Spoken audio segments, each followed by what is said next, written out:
할렐루야. 오늘도 하나님께서 주시는 말씀을 통하여 위로와 평안이 있으시길 간절히 소망합니다. 들 앞에서 셰익스피어 작품들만 전문적으로 읽어주는 성우이자 배우가 있었습니다. 이 사람은 그 어떤 셰익스피어 작품이다 하더라도 그 작품을 읽어 내려가더라면 그의 목소리며 그의 목소리의 톤이며 발음이며 얼마나 기가 막힌지, 그리고 얼마나 잘 읽는지 그것을 듣는 많은 사람들이 큰 감명을 받았습니다. 근데 이 사람이 믿음이 좋다거나 신앙이 깊은 그리스도인은 아니었지만 개인적으로 시편 23편을 너무나도 좋아했습니다. 다른 성경의 말씀들은 몰라도 시편 23편은 참 좋아했습니다. 그 사람이 개인적으로 시편 23편이 너무나도 좋고 너무나 감동스러운 그런 시였기 때문에 청중들 앞에서 자기가 읽는 셰익스피어 작품을 다 읽을 때면 마지막으로 시편 23편을 읽고 그리고 끝을 냈습니다. 하루는 여느 때와 같이 셰익스피어의 한 작품을 읽고는 그리고 마지막으로 시편 23편을 읽으려고 하던 찰나에 청중들 가운데서 한 청년이 손을 들어서 혹시 오늘 밤만은 성우가 아닌 자신이 시편 23편을 사람에게 읽어줄 수 없냐라고 이렇게 물었습니다. 이 부탁을 받은 성우는 처음에는 당혹스러웠어요. 왜냐하면 이제까지 그런 적이 단 한 번도 없었기 때문이었습니다. 하지만 어쨌거나 성우는 그 청년에게 그렇게 하도록 했습니다. 물론 아무런 기대도 하지는 않았습니다. 청중들도 별로 기대하지 않았어요. 왜냐하면 보나마나 어차피 성우의 일에 관련해서는 아무런 경험도 없었던 그런 청년이었기 때문이었습니다. 자, 승낙을 받은 청년이 성우가 서 있는 무대 한가운데로 올라왔습니다. 몇 번 목소리를 가다듬기 위해서 헛기침을 하고는 시편 23편을 외우기 시작했는데 사람들의 예상과는 달리 너무나도 아름답고 너무나도 완벽하게 시편 23편을 읊어 내려가기 시작했습니다. 사람들이 듣기에는 심지어 전문적인 성우가 읊는 것보다도 훨씬 아름답게 그렇게 들렸습니다. 그 청년이 시편 23편을 다 마쳤을 때에 청중들은 그야말로 감동의 도가니였어요. 아무도 어떤 소리를 내지를 못했습니다. 심지어 박수조차도 칠 수가 없었습니다. 다만 여기저기서 감동받아서 흐느껴서 우는 사람들의 그런 조용한 울음소리만 들릴 뿐이었습니다. 이 전문 성우도 마찬가지였어요. 그도 큰 감동을 받아서 그 자리에서 어떻게 움직일 수가 없었습니다. 그러나 감동뿐만 아니라 큰 충격도 받았습니다. 왜냐하면 자기보다도 잘 그것을 읊기 때문이었습니다. 그래서 다 끝나고 나서 그 청년을 무대 뒤로 데리고 가서는요, 이렇게 말했습니다. 도무지 믿을 수가 없네. 나는 오랫동안 시편 23편을 읊어온 전문 성우인데 어떻게 나보다 이렇게 완벽하게 이렇게 아름답게 낭독할 수 있었던가 말인가. 내 평생 청중들을 이렇게 감동시킨 적이 없었는데 과연 어떻게 이렇게 읊을 수 있었는지 내게 그 비결을 좀 알려줄 수 있겠는가. 그러자 그 청년이 이렇게 대답했습니다. 선생님께서는 시편 23편을 잘 알고 늘 읊어 오셨겠지만 그러나 저는 시편 23편에 나오는 목자에 대해서 잘 알고 있기 때문에 제가 이렇게 읊을 수 있었을 거라고 저는 생각이 듭니다. 여러분, 성경에 대해서 아는 것과 성경에 나오는 하나님에 대해서 잘 아는 것은 이것은 두 가지 다른 별개의 일입니다. 성경의 이야기를 알고 성경에 나오는 예수님께서 하셨던 말씀들을 다 외우고 있을 뿐 아니라 각종 성경의 사건들의 작은 구체적인 디테일까지도 조목조목 알고 있어봤자 여러분 사실은 아무런 소용이 없을 때가 있습니다. 시편 23편에 나오는 단어 하나하나 다 외우고 있어도 정작 시편 23편이 노래하고 있는 그 목자를 모른다라고 한다면 시편 23편은 여러분 이 세상의 다른 시들 중에 그저 아름답고 서정적인 한 시만 될 뿐입니다. 어쩌면 많은 그리스도인들이 빠지는 함정도 바로 여기에 있는지도 모릅니다. 시편 23편은 아는데 그런데 시편 23편에 나오는 목자를 잘 모른다는 겁니다.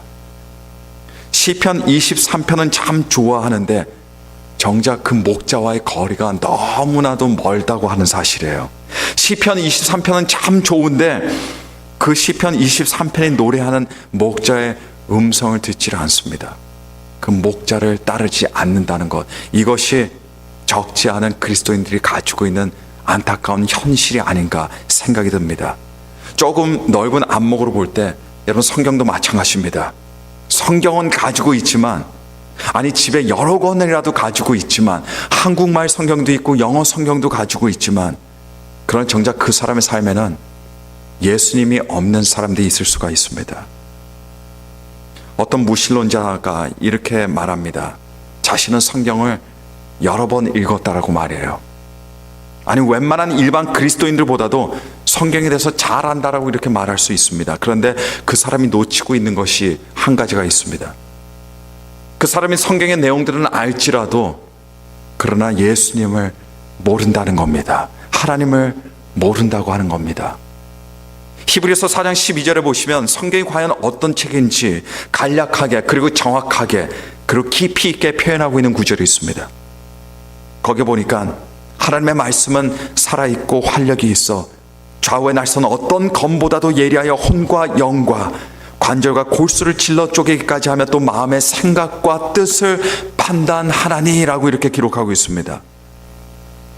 성경은 다른 세상의 책들과는 달라서 그 안에 글자만 들어있는 것이 아니라 사람의 마음을 산산조각 부수고 깨트리고 사람의 마음까지도 들춰내고 판단하고 변화시킬 수 있는 그런 힘이 있고 능력이 있고 생명력이 있다는 말씀입니다. 여러분, 이것이 바로 하나님의 말씀입니다. 이것이 우리가 가지고 있는 성경입니다. 그런데 어떤 사람들에게 있어서는 성경은 지루한 책입니다. 어떤 사람들에게 있어서 성경은 읽기 싫은 책입니다. 가끔 한번 열어볼까 말까 하는 그런 책 정도일 뿐입니다. 하나님의 말씀이 어떤 사람에게는 생각을 변화시키고 삶을 변화시키고 절대로 없어서는 안 되는 어떤 산소 마스크 같은 것인데 반해서, 그런데 왜 어떤 사람들에게는 성경이 지루하고 몸이 건조하고 한 달이든 1년이든 거의 읽지도 않는 책이 되는 것일까요? 도대체 이 두 부류의 사람들의 차이가 여러분 어디서 나는 거겠습니까? 이 두 부류의 사람들이 가지고 있는 성경이 다른 거기 때문일까요? 한 사람의 성경은 흥미진진하고 재미있는 책 내용이 있고 다른 한 사람의 성경에는 지루하고 고리타분한 내용만 있는 것일까요, 여러분?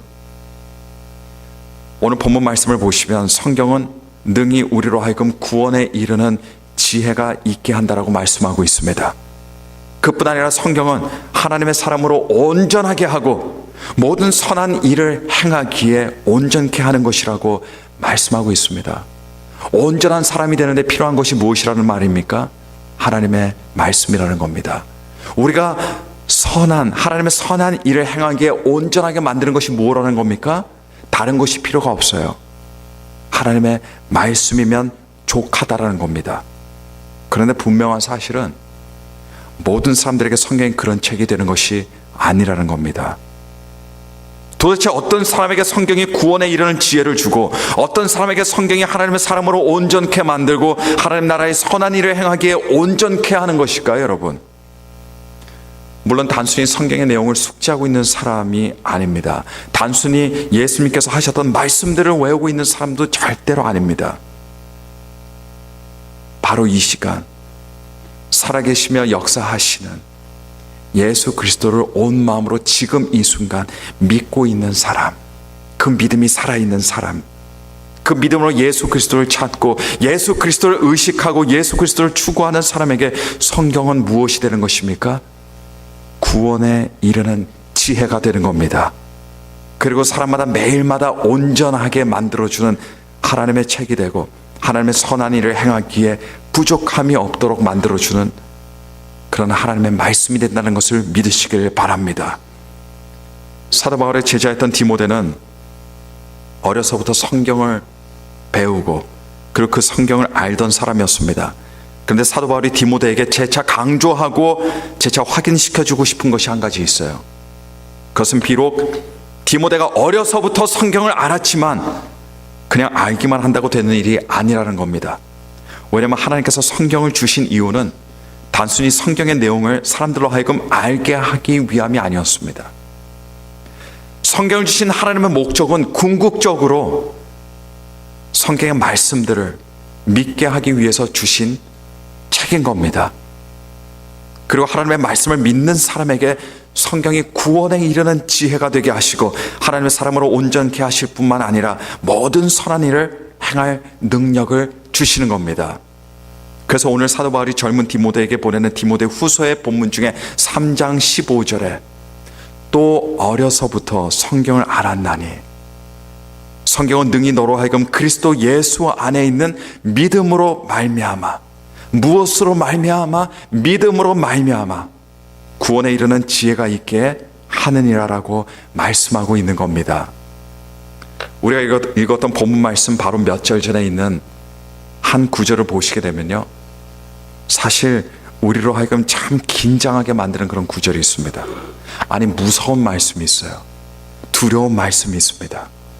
그것이 바로 디모데후서 3장 7절의 말씀입니다. 3장 7절 말씀 보니까 항상 배우나 마침내 진리의 지식에 이를 수 없느니라. 항상 배우나 마침내 진리의 지식에 이를 수 없느니라. 여러분, 이 말씀이 어떤 말씀인가요? 항상 배우기는 하는데, 뭔가 배우는 것 같은데 그러나 결코 깨닫지 못한다는 겁니다. 항상 성경 공부에 참석을 하지만 말씀 속의 진리를 볼 수 없다는 말씀입니다.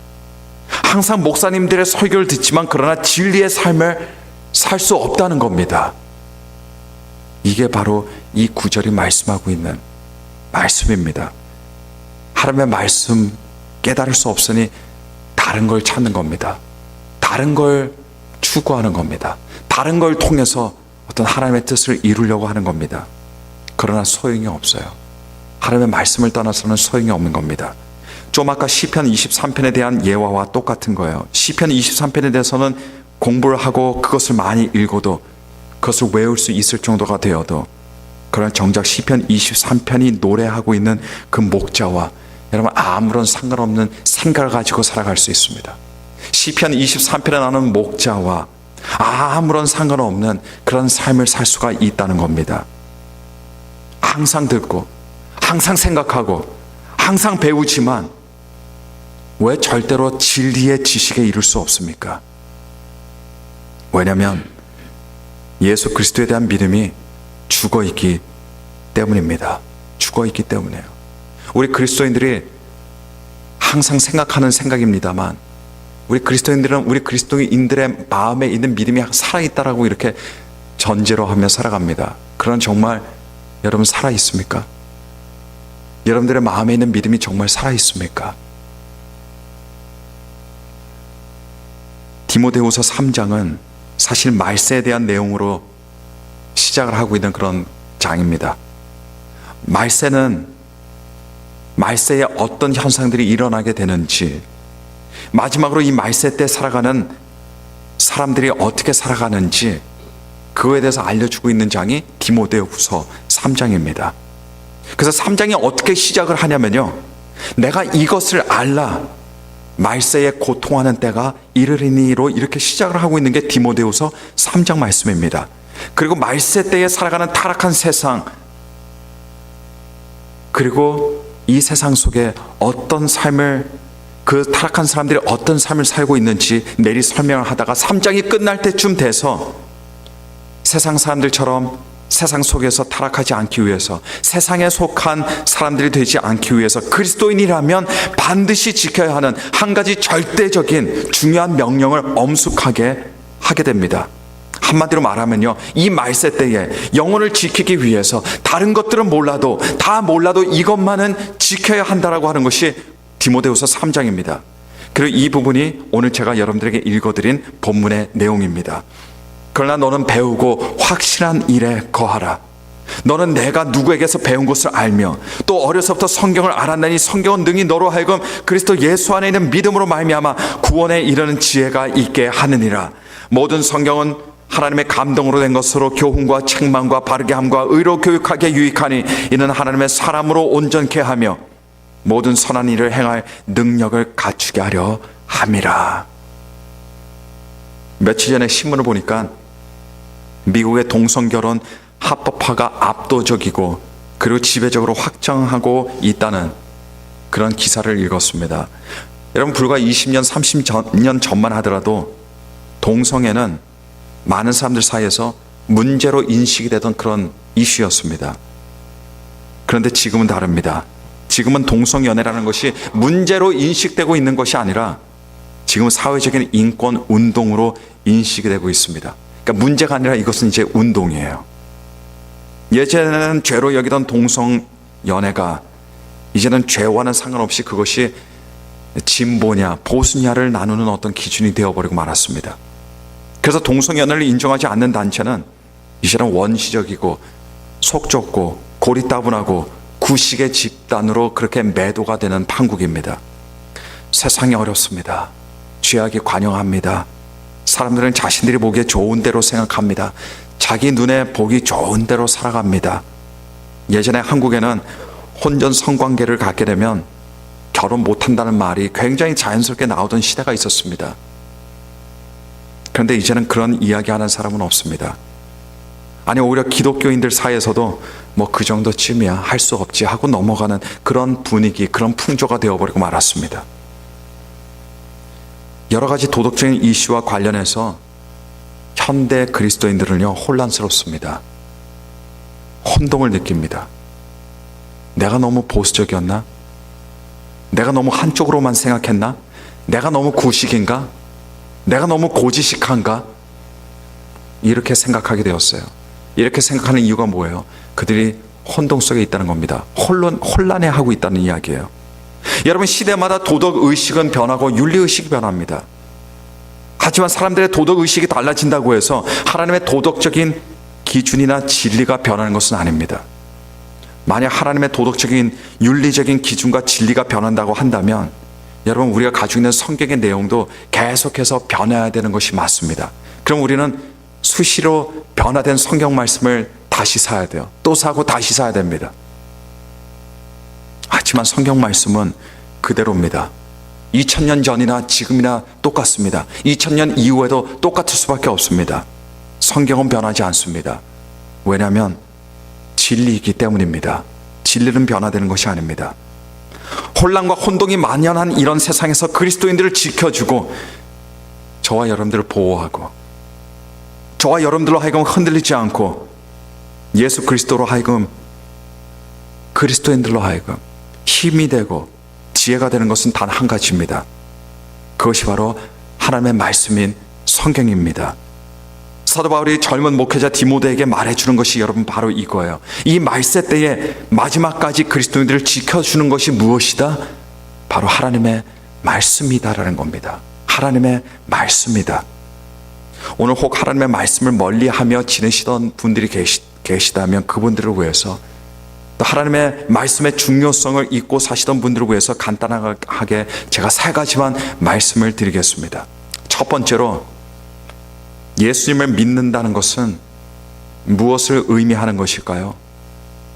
예수님을 믿는다는 것은 그것은 성경을 믿는다는 것을 의미하는 것입니다. 이 세상에 예수님을 믿는데 성경을 믿지 않는 사람은 존재할 수가 없습니다. 만약에 정말 예수님을 믿는데 성경을 믿지 않는 사람이 있다면 그 말인즉 그 사람이 믿는 예수는 우리가 믿는 예수와는 다른 예수라는 이야기밖에 되지 않습니다. 자기가 만들어 놓은 예수나 자기가 믿고 싶은 그 예수를 믿는 것 뿐입니다. 아니면 왜곡되고 변질된 다른 예수를 믿는 겁니다. 누가복음 9장 35절 말씀 보니까 예수님께서 침례 요한에게 침례를 받고 올라오실 때 우리 성부 하나님께서 이런 말씀을 해주셨습니다.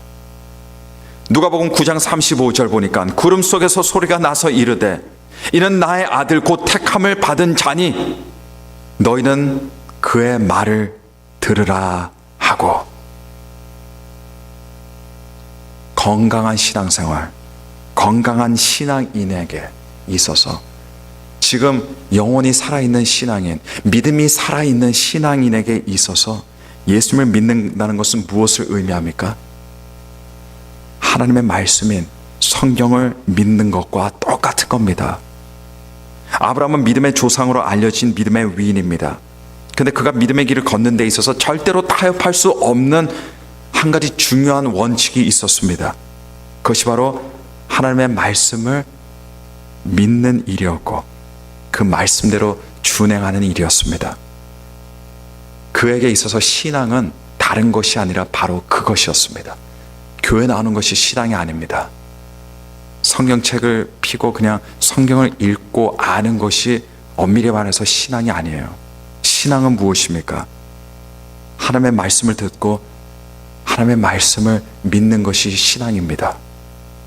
하나님께서는 아브라함에게 큰 시험을 주신 적이 있으셨습니다. 그 시험이 무엇이냐? 바로 아들 이삭을 제물로 바치는 시험이었습니다. 근데 사실 아브라함의 시험은 아들에 관한 시험이 아니었습니다. 아브라함의 시험은 어떤 시험이었냐? 하나님 말씀에 대한 시험이었습니다. 하나님께서는 이삭을 제물로 받으실 생각이 애당초 없으셨습니다. 단지 아브라함이 하나님의 말씀을 얼만큼 믿고 얼만큼 따르는지를 보시기 원하셨던 겁니다. 그런데 처음부터 이삭에 대한 시험이 아니었어요. 하나님 말씀에 대한 신앙이었고 신앙에 대한 시험이었습니다. 근데 아브라함은 하나님의 말씀 그대로 자신의 아들을 제물로 하나님께 드리려고 했습니다. 하나님께서는 바로 그 모습을 보신 겁니다. 그리고 크게 기뻐하시면서 그의 믿음을 인정해 주시고 이렇게 말씀하셨습니다.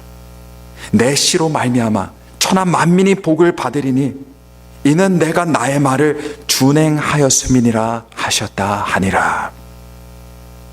아브라함에게 있어서 하나님을 믿는 것은 무엇과 같은 거였습니까? 하나님의 말씀을 믿는 것과 똑같은 거였습니다. 하나님께서는 아브라함이 하나님의 말씀을 철두철미하게 믿는 모습을 통해서 하나님 자신을 철두철미하게 믿고 살아간 그 모습을 하나님께서는 보신 겁니다. 모세가 애굽의 바로왕 앞에 하나님의 말씀을 들고 섰을 때 바로왕은 모세가 전하는 하나님의 말씀을 받지도 않고 믿지도 않았습니다. 여러분, 왜 애굽의 왕 바로가 하나님의 말씀을 받지도 않고 믿지도 않았을까요? 왜냐하면 하나님을 믿지 않았기 때문이었습니다. 그리고 하나님 믿기를 거부했기 때문이었습니다. 하나님을 믿지 않으니까 하나님의 말씀도 믿지 않는 겁니다. 다시 말씀드립니다. 예수님을 믿는 것은 여러분 무엇입니까? 예수님을 믿는 것은 예수님의 말씀을 믿는 겁니다. 동시에 예수님의 말씀을 믿는 것이 이것이 예수님을 믿는 겁니다. 반대로 하나님의 말씀을 부인하는 것은 예수님을 부인하는 겁니다. 예수님을 부인하는 것이 바로 하나님의 말씀을 부인하는 겁니다. 두 번째로 그리스도인들은 예수님에 대한 믿음의 확신이 있는 사람들이에요. 믿음의 확신이 있는 사람들이 그리스도인입니다. 그런데 그 믿음의 확신이 무엇이냐라고 했을 때 그것은 하나님 말씀에 대한 확신입니다. 내가 예수님에 대한 확신이 별로 없다면 그 말인즉 성경에 대한 확신도 별로 없다는 것을 말합니다. 내가 하나님의 말씀에 대한 확신이 별로 없다면 그것은 또 무엇을 말하는 것입니까? 예수님에 대한 확신이 없다는 것을 말하고 있는 겁니다. 성경에 대한 확신은 있는데 예수님에 대한 확신이 없을 수가 없습니다. 예수님에 대한 확신은 있는데 성경에 대한 확신이 없을 수가 없는 겁니다. 왜냐하면 예수님이 곧 말씀이기 때문입니다. 그래서 요한복음 1장 1절에 태초에 말씀이 계시니라. 이 말씀이 하나님과 함께 계셨으니 이 말씀은 곧 하나님이시니라. 여기서 말씀은 누구냐? 성육신하신 예수님이신 겁니다. 아브라함과 관련해서 로마서 4장 20절과 21절은 이렇게 말씀합니다.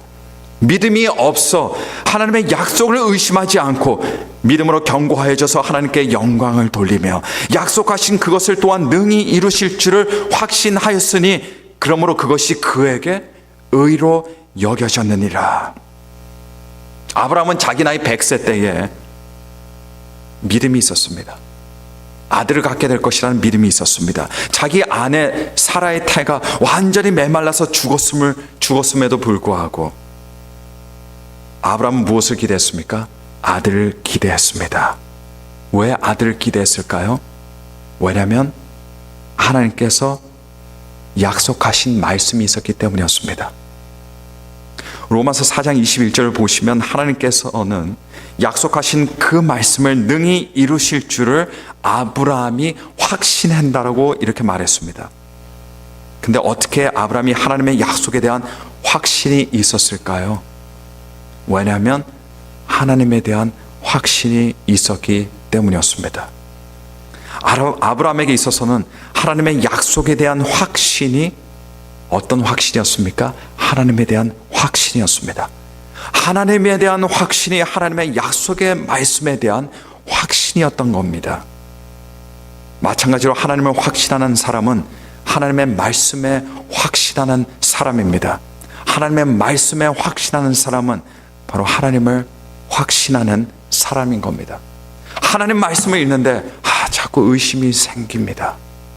믿기지가 않아요. 이 말은 하나님을 믿지 못한다는 그런 말과 똑같은 겁니다. 세 번째로 오늘 본문 말씀은 너는 배우고 확실한 일에 거하라라고 이렇게 말씀하셨습니다. 다른 말로 하면 하나님 말씀에 거하라라는 그런 말씀입니다. 그런데 하나님의 말씀에 거하는 것이 무엇이냐라고 했을 때 하나님 말씀 안에 거하는 것이 바로 하나님 안에 거하는 것입니다. 요한복음 15장 9절에 예수님께서는 제자들을 다 모으셨습니다. 그리고 제자들에게 무슨 말씀을 하셨냐면 너희들은 반드시 나의 사랑 안에 거하라라고 말씀하셨습니다. 나의 사랑 안에 거하라. 그런데 제자들이 어리둥절해지기 시작했습니다. 그들도 예수님의 사랑 안에 거하고 싶은 것은 두말할 것도 없습니다. 그들이 원하던 바입니다. 그런데 과연 예수님의 사랑 안에 거하는 것이 무엇이냐? 이것이 문제인 거예요. 여러분들도 마찬가지일 거라 생각합니다. 저와 여러분들은 예수님의 사랑 안에 거해야 한다는 것을 압니다. 그 사랑 안에 항상 거하고 싶습니다. 그런데 문제는 어떻게 거하느냐가 문제입니다. 이에 예수님께서는 제자들에게 이렇게 그 다음 절에 말씀하셨습니다. 내가 아버지의 계명을 지켜 그의 사랑 안에 거하는 것 같이 너희도 내 계명을 지키면 내 사랑 안에 거하리라. 예수님께서는 하나님의 사랑 안에 날마다 거하시던 분이셨어요. 한순간도 빠지지 않고 하나님의 그 사랑 안에, 하나님의 뜻 안에 거하셨습니다. 예수님께서 하나님의 사랑 안에 거하실 수 있었던 그 비결이 무엇입니까? 그 방법이 무엇입니까? 하나님의 말씀 안에 거하는 방법이었습니다. 하나님의 말씀 안에 거하는 것이 예수님의 사랑 안에 거하는 것입니다. 예수님의 사랑 안에 거하는 것이 바로 하나님의 말씀 안에 거하는 것이라는 것을 믿으시기를 바랍니다. 내가 아무리 예수님을 사랑하고 내가 아무리 뜨겁게 무릎 꿇고 기도하고 금식한다 해도 하나님의 말씀 안에 거하지 않는 사람은 예수님의 사랑 안에 거하는 사람이 절대로 될 수가 없는 겁니다. 여러분, 내가 집에 들어가고 싶다면 내가 어디에 있든지 집으로 가야 돼요. 집 안으로 들어가야 됩니다. 내가 집에 있다고 싶어 해서 여러분 집이 걸어서 나한테 오는 것이 아닙니다. 마찬가지입니다. 우리가 예수님의 사랑 안에 거하고 싶다면 여러분 우리가 예수님 안으로 들어가야 합니다. 우리가 있는 그 죄의 자리에서 우리가 예수님의 사랑 안에 거할 수는 절대로 없는 겁니다. 예수님의 사랑 안에 거하는 것이 무엇입니까? 하나님 말씀 안에 들어가는 겁니다. 그 말씀 안에 거하는 것이 예수님의 사랑 안에 거하는 유일한 방법이라는 것을 여러분 믿으시기를 바랍니다. 말씀과 관련해서 제가 말씀드렸던 세 가지를 다시 요약해서 말씀드립니다. 첫 번째로 예수님을 믿는다는 것은 하나님의 말씀인 성경을 믿는 겁니다. 성경을 안 믿고 예수님을 믿을 수는 없는 겁니다. 두 번째로 예수님에 대한 확신이 어떤 확신이냐? 하나님 말씀에 대한 확신입니다. 세 번째로 예수님 안에 거하는 것이 무엇이냐? 이것이 하나님의 말씀 안에 성경에 거하는 일이라는 것을 기억하시길 바랍니다. 우리의 신앙생활이 새로워지기 위해서는요, 우리가 하나님의 말씀을 대하는 생각과 태도가 반드시 달라져야 됩니다. 우리의 신앙생활은 우리의 말씀의 생활을 따라가게 되어 있습니다. 말씀의 생활이 온전치 않는데 우리가 온전해질 수는 없는 겁니다. 절대로 그런 일이 일어날 수가 없습니다. 하나님 말씀을 가볍게 여기는 사람은 그 사람은 그렇게 이야기하지 않지만 그 사람은 하나님을 가볍게 여기는 사람입니다. 하나님의 말씀을 배우고 깨닫는 일에 게으른 사람은 하나님의 축복을 받는 일에 굉장히 게으른 사람이 될 수밖에 없는 겁니다. 그리스도인들에게는 하나님의 말씀이 생명입니다. 다른 것이 생명이 아니에요. 다른 것 다 없어도 우리들은 하나님의 말씀만 있으면 되는 겁니다. 내 삶에 다른 것 다 없어도 하나님의 약속의 말씀만 있으면 되는 겁니다. 내 손에 아무것도 없어도 하나님께서 우리에게 주신 하나님의 말씀만 있으면 되는 겁니다. 그리스도인들에게는 하나님의 말씀이 생명입니다. 생명으로 풍성한 사람, 이런 사람은 하나님의 말씀으로 풍성한 사람입니다. 우리의 영혼은 하나님의 말씀으로만 살 수가 있습니다. 하나님의 말씀으로만 호흡할 수가 있는 겁니다. 이제 날씨가 점점 더워집니다. 그러나 하나님 말씀에 대한 열정과 사랑이 이 계절보다 더 뜨거워지기를 바랍니다. 힘들고 어렵지만, 피곤하지만, 때로는 지루할지라도, 그래서 여러분, 그런 기회가 있을 때마다 하나님의 말씀을 찾아 나서시는 여러분 되시길 바랍니다. 저희 주일 아침에 있는 성경 공부반, 그 안에서 갑자기 여러분께서 격려를 일으키면서 갑자기 변화되거나 갑자기 앞에 있던 물잔이 포도주 잔으로 바뀌거나 그런 기적은 없겠지만, 그러나 여러분 하나님의 말씀을 귀하게 생각하시고 소중하게 생각하신다면 여러분 그런 기회라도 여러분께서 선용하셔서 하나님의 말씀을 듣고 하나님의 말씀을 묵상하시길 바랍니다. 여러분께서 미리 공부해서 오시는 거예요. 선생님이 있지만 그러나 주중에 그 말씀을 미리 읽어보고 공부하고 와서 함께 선생님의 이야기도 듣고, 하나님 선생님이 이끄는 그런 것도 있지만 여러분께서 함께 동참하고 참석하는 겁니다. 그래서 나의 옆에 있는 사람에게도 도움이 되고 나도 도움을 받는 겁니다. 여러분 하나님의 말씀이 생명입니다. 그런 기회가 있는 곳마다 그런 자리에 나가셔서 하나님의 말씀으로 풍성해지는 여러분 되시기를 간절히 바랍니다. 여러분께서 이 땅에 사시면서 여러분 기억에 남는 저녁 식사, 기억에 남았던 그런 것들이 몇 번이나 있으셨어요? 아마 많지 않으셨을 겁니다. 많지 않으셨을 거예요. 왜냐하면 늘상 하는 거기 때문에 그래요. 어떤 사람들은 와서 내가 뭐 맨날 설교를 듣지만 내 기억에 남는 건 거의 없어요, 목사님. 교회 나갈 필요가 없는 것 같아요. 설교를 들을 필요가 없는 것 같아요. 그렇지만 여러분, 기억에 남는 어떤 끼니가 없었다고 해서 여러분 끼니를 끊어버리시겠습니까? 끊는 순간 여러분은 이제 죽습니다. 하나님 말씀도 마찬가지입니다. 특별히 여러분 어떤 생각나는 뭐 그런 말씀이 없다 할지라도, 그러나 그 말씀을 여러분께서 안 먹기 시작하면 그때부터 여러분은 이제 죽는 길로 걸어가게 되는 겁니다. 하나님의 말씀 끊임없이 들으시기 바랍니다. 지난주의 말씀을 까먹는다 하더라도 오늘 하나님께서 주시는 그 말씀을 먹고 읽고 묵상함으로써 여러분들의 영혼이 지속적으로 살아있게 되는 그런 사실을 기억하시고 그 하나님의 말씀 가운데서 하나님의 축복을 누리며 살아가시는 여러분들 되시기를 간절히 축원합니다. 우리 들은 말씀 생각하면서 함께 기도하시겠습니다. 우리 기도하실 때 하나님, 저희들에게 하나님의 말씀을 주셨사온데 하나님 이 말씀을 사랑하지 않았던 저희들을 주님께서 용서하여 주옵소서. 그 말씀대로 그 말씀 따라 살아가기를 원합니다.